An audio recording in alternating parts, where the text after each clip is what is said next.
Beauty and the Beast. There are many differences between the Disney movie and the original book. Did you know, for example, that Gaston doesn't exist in the book and that Belle isn't Maurice's only daughter?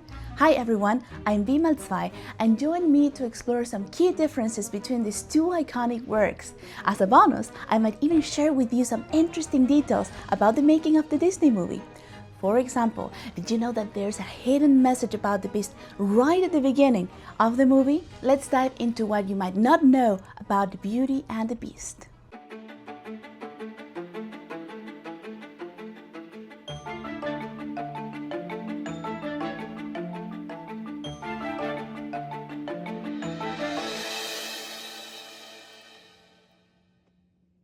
I know you're here for some differences in the stories, and we'll get to that, I promise. But first, let's take a minute to explore some background that reveals very small first difference. Back in the 1960s, Walt Disney was nearing the end of his life, and he has shifted his focus to live-action films like Mary Poppins. Frank Thomas, a legendary animator who helped bring the dwarfs in Snow White to life, and others tried to convince him to return to animation. But then Disney replied, "If I ever went back, there are two stories I'd love to do. One is The Beauty and the Beast." Sadly, Disney passed away in 1966, and the movie didn't begin development until the 1980s. He never got to see not even the early sketches of the movie. So here's our first difference. The author of the original Beauty and the Beast story, Gabrielle Suzanne de Villeneuve, did see her work published in 1740. That's right, the original tale is 285 years old and about 200 pages long. And when it was published, it was a major success. Now that you got some background, let's dive into the differences between the two versions. Difference 2. Belle's family. So remember in the movie, Belle lives only with her father, an inventor called Maurice? In the book, Belle has 5 sisters and 6 brothers, huge family, and her father is a merchant, not an inventor, and her mother, well, I think she's not really mentioned actually.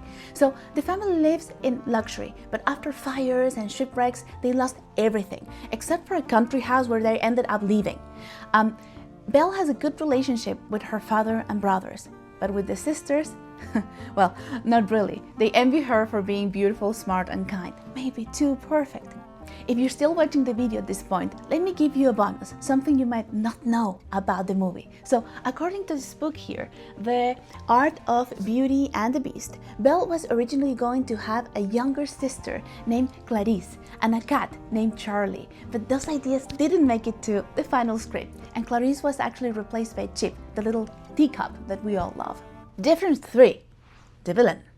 In the movie we have Gaston. He just wants to marry Belle because she's the prettiest woman in town, right? He doesn't care who she is on the inside.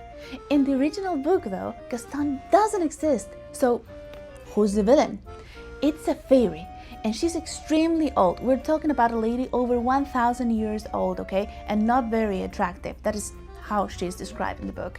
And this fairy was tasked with raising the prince from childhood, because his father has died and his mother was off fighting wars to protect the kingdom. So the prince grows up to be very handsome. And the fairy, bitter after being rejected by another man, decides that she wants to marry him herself. Yes, you heard that right.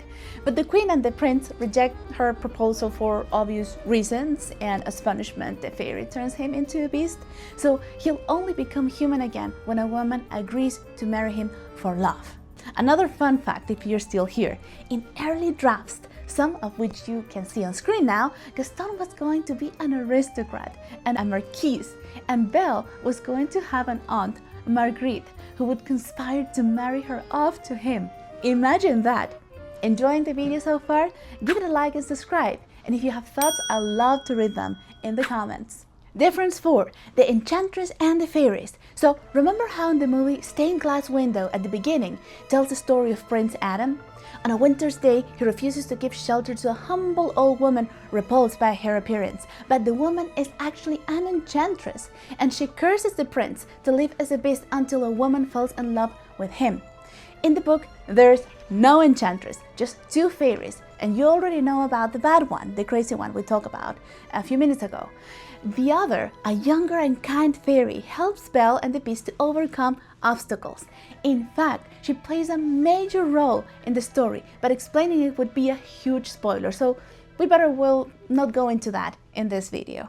Difference 5, the role of the rose. So in the movie, the Beast has this magical rose, right, that slowly loses its petals. When the last petal falls on his 21st birthday, if no woman has fallen in love with him, the curse becomes permanent, so Beast forever. In the book, Belle asks her father for a rose as a gift before he leaves on a business trip. But the business fails, and on his way back, cold and exhausted, he finds the Beast's castle and takes shelter there, of course. As he's leaving, he picks a rose for Belle. But the Beast catches him and says he'll only forgive the theft if the merchant gives him one of his daughters in exchange. You can see this moment captured in the image next to me right now, illustrated by Walter Crane. He created many iconic fairy tale artworks. I really recommend his work, it's really pretty. And well, since Belle had asked for the rose, she volunteers to pay the debt with her life and goes to live in the castle with the Beast, which leads us to Difference 6. Magical characters in the castle. So in the movie we all remember the talking objects. Lumiere, the candelabra, the clock, Mrs. Potts, the teapot, Chip, her son, the teacup, and so on. In the book there are no enchanted objects, except for a clock that chimes the word bell.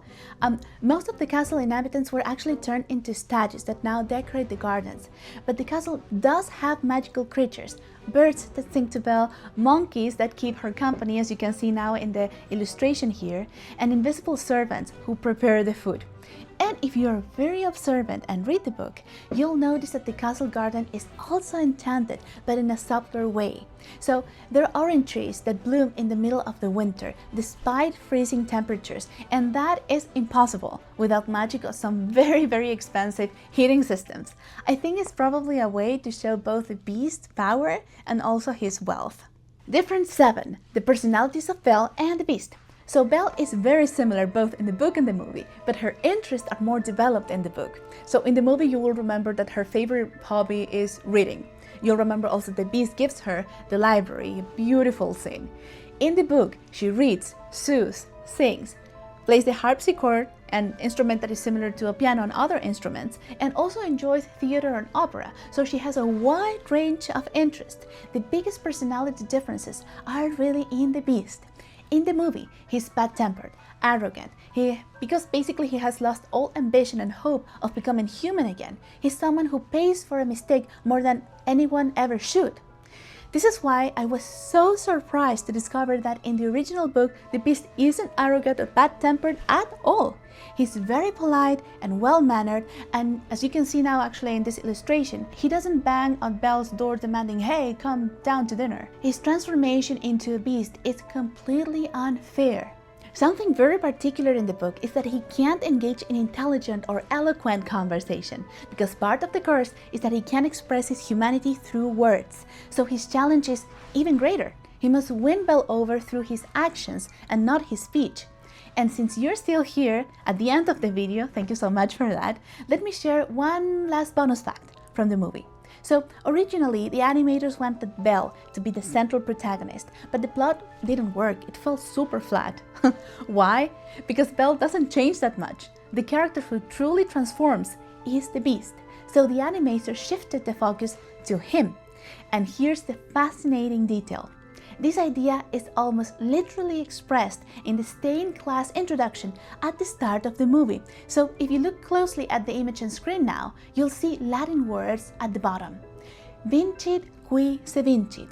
That means he conquers who conquers himself. In other words, the one who defeats his own flaws is the true victor. And that's the Beast's central dilemma and what drives the entire plot in the movie. Now you know, the original book and the movie have, yes, many differences, but in my opinion that doesn't make one better than the other. Both are entertaining and offer valuable lessons. In the movie, the importance of conquering your own flaws, and in the book, the power of looking beyond appearances. If you enjoyed this video and want to see more, please like, subscribe, and click the bell to get notified about new episodes. For now, we close the book, but I'll see you in the next chapter of Tales for Days because the story doesn't end here.